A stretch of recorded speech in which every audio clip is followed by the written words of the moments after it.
वो अशोक सुंदरी आजकल कैलाश पर रहती है तो एकदम चुप रहती है।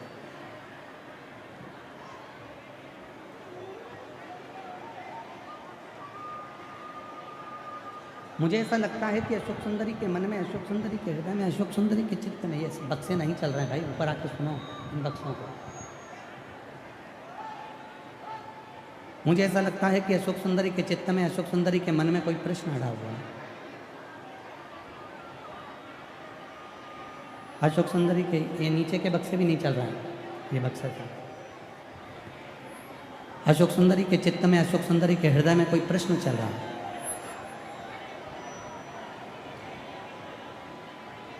वो कौन सा प्रश्न जो अशोक सुंदरी के हृदय में, अशोक सुंदरी के चित्त में चल रहा है?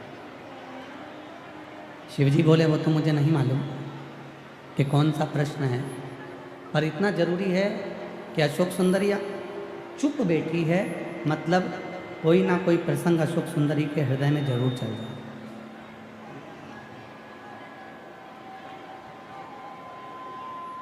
वो शांत बैठी है, मतलब अशोक सुंदरी के चित्त में जरूर कुछ चल रहा है। एक बात हमने पहले भी कही थी कथा में, आज फिर कहते हैं।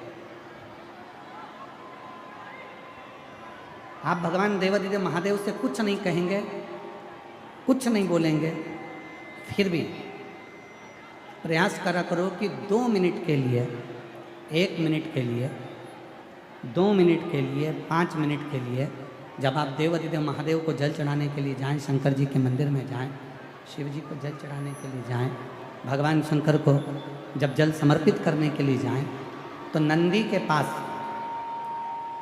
2 क्षण के लिए चुप होकर, मौन होकर, शांत होकर बैठ जाए। बस एलईडियाँ नहीं चल रही हैं, तार वगैरह टूटे हैं हो सकता है, तो एलईडियाँ नहीं चल रही हैं। आप लोग श्रवण करें।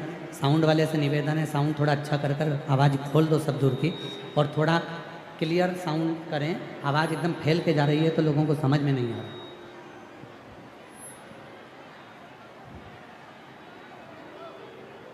एक बार हमने भी कथा में आप लोगों से कहा था कि एकदम शांत चुप होकर एक बार नंदी के पास 2 क्षण के लिए नंदीश्वर के पास जाकर बैठो। जब शिव के मंदिर में जाओ, भगवान शंकर को जल चढ़ाने के लिए जाओ, शंकर के मंदिर में पहुंचो, तो नंदीश्वर के पास 2 क्षण के लिए थोड़ा बैठो, मौन होकर, चुप होकर। और उस समय पर ना आपको कुछ बोलना है, ना आपको कुछ जपना है, ना आपको कोई स्तुति करना है, और ना ही आपको कुछ कहना है। वहाँ तो केवल आप मौन हो, और मौन होकर उस नंदी के पास में, उस नंदी के बाजू में जाकर 2 क्षण के लिए बैठ जाओ। नंदी के पास जाकर बैठो, आप कुछ मत बोलो, बस केवल जाकर बैठ गए। उतने में नंदी आपके मौन रहने का भाव, आप क्यों चुप हैं, आप क्यों शांत हैं, आप क्यों चुप हैं, उस भाव को नंदी भगवान शिव तक पहुंचा देता है, भगवान शंकर तक पहुंचा देता है।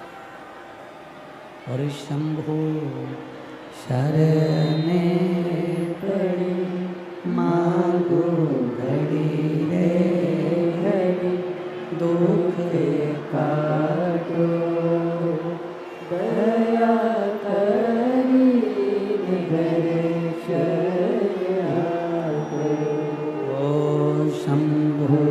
सब बोलिए, सब बोलिए। घड़ी मांगो घड़ी रे दुख काटो दया करी दर्शन आपो।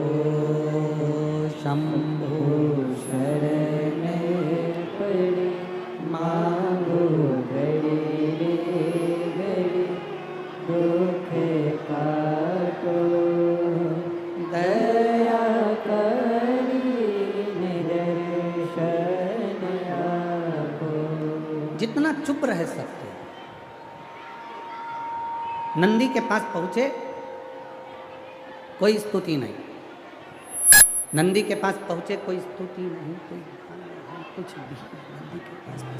नंदी के पास पहुँचने पर कोई स्तुति नहीं, कोई जप नहीं, कोई स्मरण नहीं, केवल नंदी के पास बैठकर केवल शिव के नाम का स्मरण। बैठ गए चुप, कुछ मत बोलो, कुछ मांगना भी नहीं है, कुछ कहना भी नहीं, कुछ बोलना भी नहीं, कुछ नहीं, केवल शांत होकर बैठे।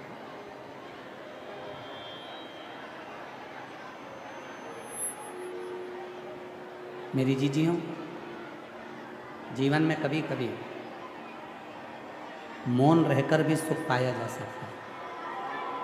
जरूरी नहीं कि हम बोलेंगे तभी सुख की अनुभूति। कभी कभी जीवन में शांति रखकर, मौन रखकर, चुप रहकर भी बहुत कुछ प्राप्त कर सकते हो, बहुत कुछ पा सकते हो।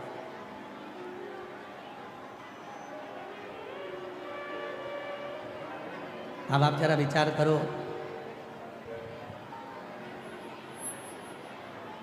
पाँच बजे कथा विराम हो जाएगी और जितने ये आसपास में स्टेज के खड़े हुए हैं, ये अंदर आने के लिए 5 बजे तक चिल्लाते ही रहेंगे।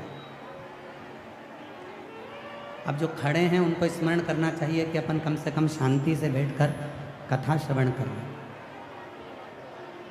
आए हैं, अंदर जगह नहीं है और पूरा देश देख रहा है इस दिल्ली की कथा को कि दिल्ली का ये जापानी पार्क में पाँव रखने की जगह नहीं है। तो आपको अंदाज़ा है इस चीज़ का कि अंदर जगह नहीं है, तो अपन लोग जहाँ बैठे।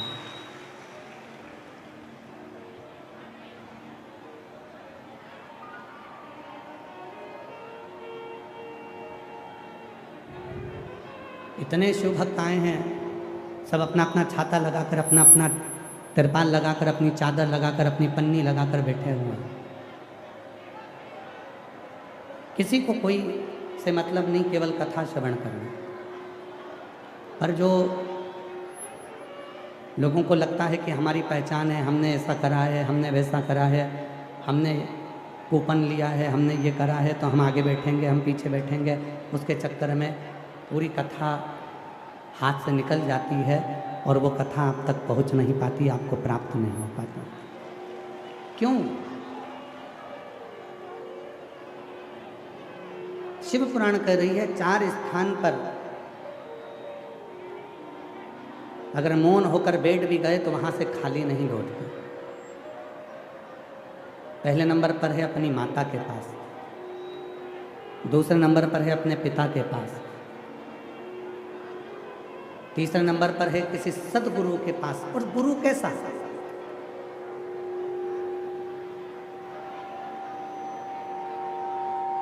सदगुरु कैसा? वो सदगुरु जीवन में होना जिसके जीवन में कोई आडंबर, कोई दिखावा, कोई पाखंड कुछ भी ना हो, केवल एक शिव हमारे और हम शिव के हों, जिसके भीतर राम हमारे, हम राम के भीतर हों, कृष्ण हमारे, हम कृष्ण के भीतर हों। बस यही भाव उसके अंतर्गत है। उसके भीतर केवल यही भाव चलता।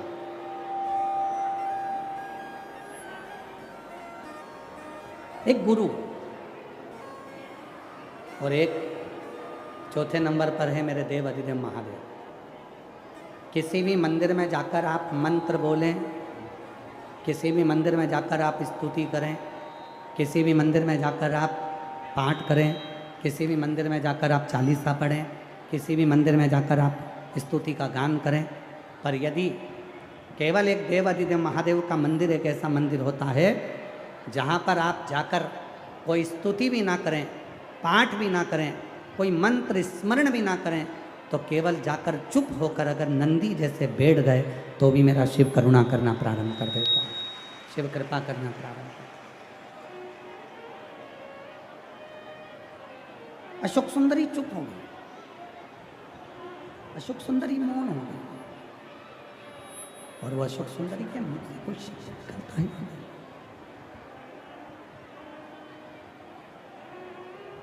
भगवान शिव जी ने माता पार्वती जी से कहा, पार्वती मैं 2 दिन से देख रहा हूं कि अशोक सुंदरी के मुख से कोई शब्द नहीं निकल, अशोक सुंदरी के मुख से कोई शब्द निकल नहीं रहा। मैं 2 दिन से देख रहा हूं, भगवान शंकर कहते हैं कि मैंने अशोक सुंदरी के मुख से कोई शब्द नहीं सुना। और जितना बोलने वाले से भगवान प्रसन्न नहीं होते, उतना भगवान चुप रहने वाले से प्रसन्न हो जाते हैं हमारे। ठीक है।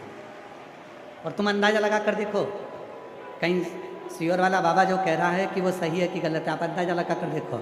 अब किसी शादी में चले जाओ, या तुम्हारे घर पर ही जितनी मेरी बेटियां हैं, जितने मेरे बेटे हैं, जितने मेरे बहुएं हैं, जितनी मेरी बुजुर्ग माँ हैं, जितने घर के पिता हैं, बेटे हैं, अपने ही घर में जब वो चुप रहते हैं, बहुत बोलने वाला व्यक्ति एकदम चुप हो जाए, कुछ ना बोले, 2 दिन हो गए, 3 दिन हो गए, कुछ ना बोले, तो मम्मी भी पूछ लेती है, क्यों बेटा तेरा बुखार तो नहीं आ रहा है, क्यों तेरा स्वास्थ्य तो ठीक है, तेरे को तकलीफ तो नहीं है, तेरे को कष्ट तो नहीं है। माँ भी पूछ लेती है, पिता भी पूछ लेते हैं कि तेरे को कोई तकलीफ तो नहीं है। उसी तरह जब हम कुछ ना बोले, शिव के मंदिर में मात्र जाकर बैठ ही जाएं और उस शिवलिंग का मात्र दर्शन करते रहें, तो भी शिव एक ना एक दिन करुणा और कृपा कर ही देते हैं। जो जैसी भावना लाया वो वैसा ही फल पाया, नहीं खाली उसे लौटाया वो मन ही मन दर्शाया, कर दिया माला माला, बोलो बोलो बोलो, लुटा दिया भंडार काशी वाले, ओ लुटा दिया भंडार काशी वाले ने, कर दिया माला माल काशी वाले ने। जो जैसी भावना लाया वो ऐसा ही फल पाया, नहीं खाली उसे लौटाया वो मन ही मन हर्षाया, और कर दिया माला माल काशी वाले ने, लुटा दिया भंडार काशी वाले ने। शिव जी की एक रीत, बड़ी बड़ी विचित्र रीत मेरे भगवान शंकर, शिव जी की एक रीत बड़ी विचित्र। भगवान उगड़दानी की, भगवान शंकर की, त्रिकालदर्शी, कैलाशी, अविनाशी की एक रीत बड़ी विचित्र। मेरे भगवान भोलेनाथ ने पार्वती जी से एक बात कहा था, जिसको जो पसंद आता है पार्वती, मैं उसको वही देता हूँ। जिसको जिस चीज़ में खुशी मिलती है पार्वती, मैं उसको वही खुशी प्रदान करता हूँ। अब इस बात को आप लोग थोड़ा स्मरण करिएगा। दुनिया में कई लोग ऐसे हैं जिनको निंदा में खुशी मिलती है, चुगली सुनने में खुशी मिलती है, तो भगवान उसके लिए ऐसी व्यवस्था करते हैं कि उसके घर में 2-4 चुगली करने वाले रोज भेजते ही रहते हैं। जिसको जिस चीज़ में खुशी मिलती है, जिसको जिस चीज़ में आनंद मिलता है, मेरा भोले बाबा उसको वो चीज़ देता है। जिसको चुगली करने में आनंद मिलता है, भगवान उसको ऐसी कृपा कर देता है कि उसको चुगली सुनने वाले दे देता है कि जाओ तुम चुगली करते हो।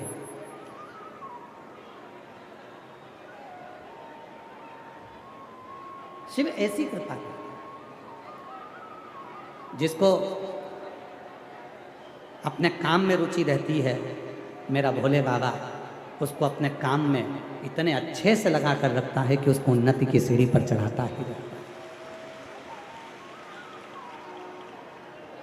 तुम्हें जिस काम में रुचि मिलेगी, मेरी कई बहनें बैठी हैं, कई मेरी जीजियाँ बैठी हैं, कई मेरे जीजा बैठे हैं, कई मेरी बेटियाँ बैठी हैं, कई मेरे बेटे बैठे हैं, जिन बच्चों को पढ़ने में रुचि होती है, जिन बच्चों को पढ़ने में खुशी मिलती है, जिन बच्चों को पढ़ने में आनंद मिलता है, मेरा भोले बाबा उसकी बुद्धि इतनी प्रबल बनाकर रखता है कि वो पढ़ते ही जाता है और आनंद में रहता ही जाता है।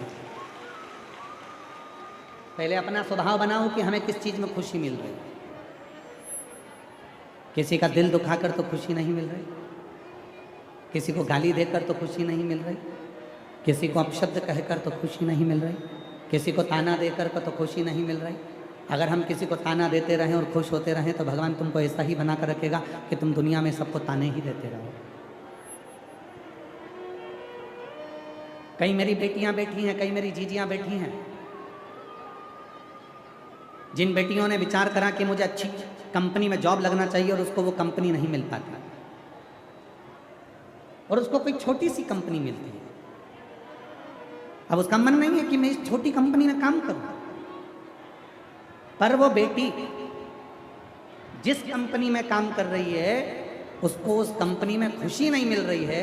वो नई कंपनी, कोई बड़ी कंपनी, कोई बड़ा प्रोजेक्ट, कोई बड़ी चीज उसको ढूंढना है और उसको ये विचार करना है कि मेरे जीवन में मैं सरकारी नौकरी में लगूंगी, मेरे जीवन में मैं कलेक्टर बनूंगी, मेरे जीवन में मैं आईएएस ऑफिसर बनूंगी, मेरे जीवन में मैं सीए बनूंगी, डॉक्टर बनूंगी। और उसको छोटे कार्य में अगर रुचि नहीं मिल रही है और उसको बड़े कार्य में आनंद है तो एक ना एक दिन मेरा भोले बाबा उसको उस आनंद को देकर ही रहेगा। मेरा शंकर भगवान उसको वो खुशी देकर ही रहता है, मेरा शिव उसको वो सुख देकर ही रहता है। जिसको जिस चीज में खुशी,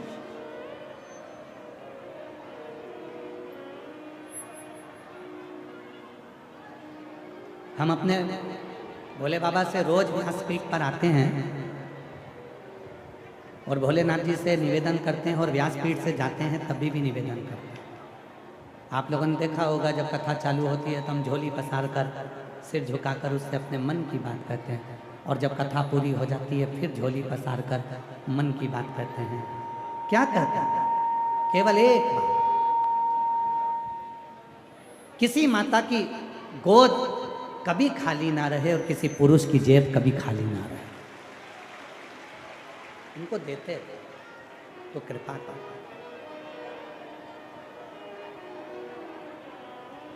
घर में लौटूंगी खाली यहाँ से, घर में लौटूंगा खाली यहाँ से। ये जमाना तुझे क्या कहेगा, ये जमाना तुझे क्या कहेगा। बाबा एक निवेदन करूं मैं आपसे, हे भोलेनाथ, हे शंभुनाथ, हे त्रिकालदर्शी, हे कैलाशी, अविनाशी शिव, इतने शिव भक्त आए रोडों पर बैठे हुए हैं, अपना छाता लगाकर, अपना टेंट लगाकर अपने स्थान पर ना जाने कितनी कितनी जगह पर लोग बाग बैठे हुए हैं। कोई पेड़ के नीचे, कोई बगीचे में, कोई टेंट के नीचे, कोई डूम के नीचे, कोई पंडाल के नीचे, कोई रोडों पर, जहाँ जिसको जगह मिल रही है वहाँ बैठा हुआ। पर मेरे भोले बाबा, इन्होंने सुना है कि तू देता है, और अगर तू 3 महीने में इनको नहीं देगा तो जमाना इनको कुछ नहीं कहेगा, तुझे कहेगा कि हम गए थे, इसके बाद भी उसने नहीं। घर में लौटूंगा खाली यहाँ से, घर में लौटूंगा खाली यहाँ से। ये जमाना तुझे क्या कहेगा, तेरी चौखट पे ओ डमरू वाले, तेरी चौखट पे ओ डमरू वाले। सर हमारा झुका ही रहेगा, तेरी चौखट पे ओ डमरू वाले। सर हमारा झुका ही रहेगा, जब तक तुम नहीं दोगे दर्शन, जब तक तुम नहीं दोगे दर्शन। सर हमारा झुका ही रहेगा, सर हमारा झुका ही रहेगा, तेरी चौखट पे ओ डमरुवाले, सर हमारा झुका ही रहेगा, सर हमारा झुका ही रहेगा। शिव कथा कह रही है। किसी का झगड़ा होता है तो वो कहता रुक जा, अभी मैं मेरे भाई को बुलाकर लाता हूं। फिर किसी का झगड़ा हुआ, अभी रुक मैं मेरी मम्मी को बुलाकर लाता हूं।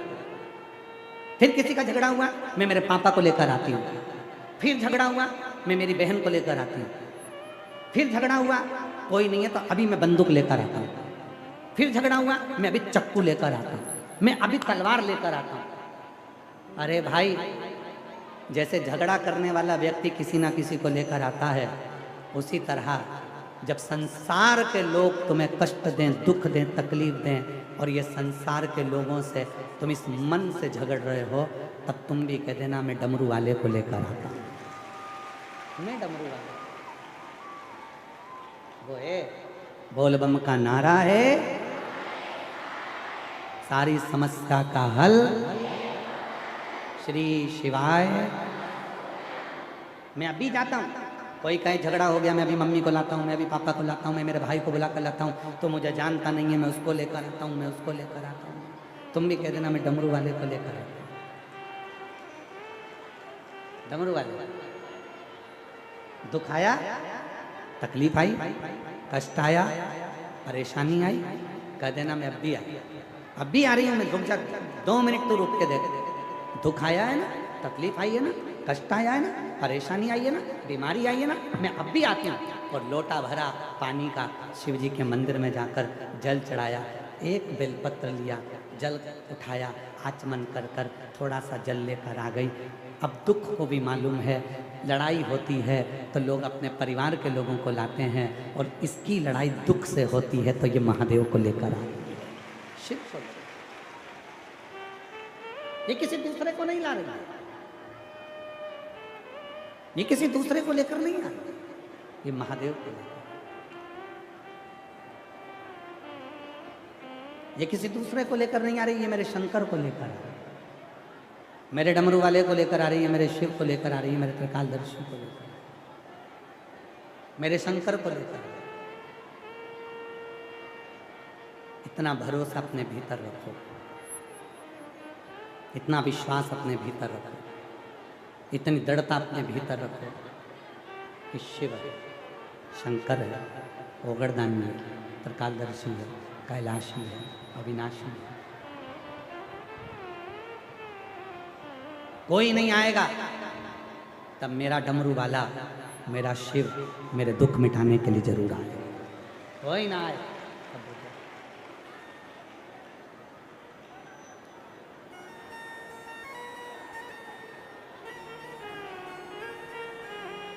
जब कोई ना आवे तो मेरा शिव। शंकर की कथा क्या, अशोक सुंदरी का संवाद है।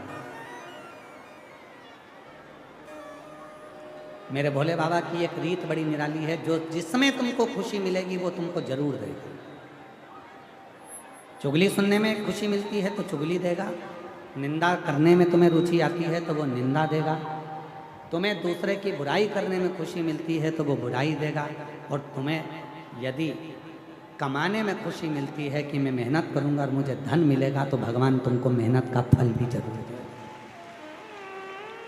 मेहनत,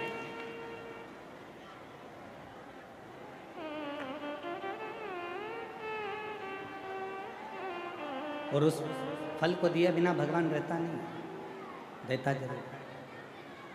आपके परिश्रम को मेरा भोलेनाथ फलित जरूर करता। आपके परिश्रम को भोलेनाथ खाली नहीं जानते। तुम्हारा धूप में तपना, छाता लगा लगा कर बैठना, 42 डिग्री टेम्परेचर में तुम अपने घर से निकल कर यहाँ तक आना, मेट्रो में, बस में, रिक्शे में 100, 200, 500 रुपये तुम्हारा खर्च करना, क्या शिव जी तुम्हारा वो धन तुम्हारा वो समय वापस नहीं लौटाएंगे। दिया है तुमने। शिव महापुराण की कथा कहती है आपने जिसको जो दिया है वो मिलेगा जरूर। और नहीं है विचार, प्रैक्टिकल कर कर देखो, किसी के सम्मुख में मुस्कुरा कर देखिए, स्माइल देकर देखिए। आपने जिसके सामने मुस्कुराया वो भी तुम्हारे सामने जरूर मुस्कुराएगा। तुमने जिसके लिए समय निकाला एक दिन वो भी समय निकालेगा। तुम जिसके लिए आए हो एक दिन वो भी तेरे दुखड़े काटने के लिए तेरे दरवाजे पर जरूर मिलेगा। वो लौटाता जरूर, वो करता जरूर।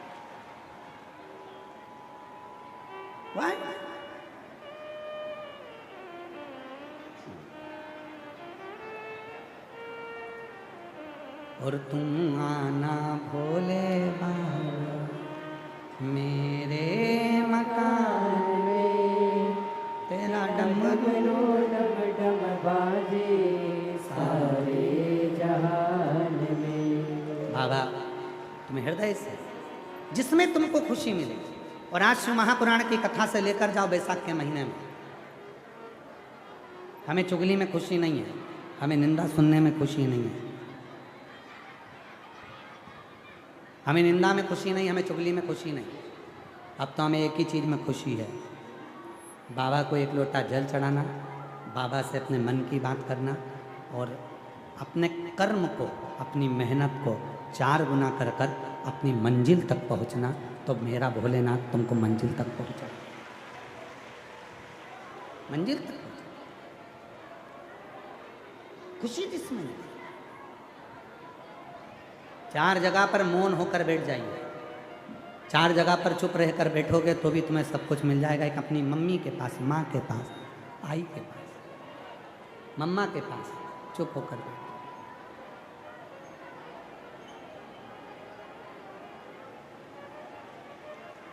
चुप होकर बैठ जाओ। दूसरे नंबर पर अपने पिता के पास में चुप होकर बैठ जाइए, मौन होकर बैठ जाओ, पिता तुमको खुशियाँ देना प्रारंभ कर। तीसरे नंबर पर अपने गुरु के पास, किसी सदगुरु के पास जाओ, किसी संत के पास जाओ या सदगुरु के पास जाओ या जिसको तुम बहुत मानते हो उस गुरु की शरण में जाना। तो कुछ मत बोलना, कुछ भी मत बोलो, वो खुद बोले। तुम एक भी शब्द मत बोलो, गुरु खुद बोलेगा, गुरु खुद कहेगा क्या बात है बेटा, क्या हो गया, बहुत चुप बैठे हो, क्या हो गया, कोई बात है क्या बेटा। गुरु खुद पूछे, गुरु खुद बोले। तुम तो बस केवल शांत होकर बैठ जाओ, चुप होकर बैठ जाओ, गुरु खुद पूछे।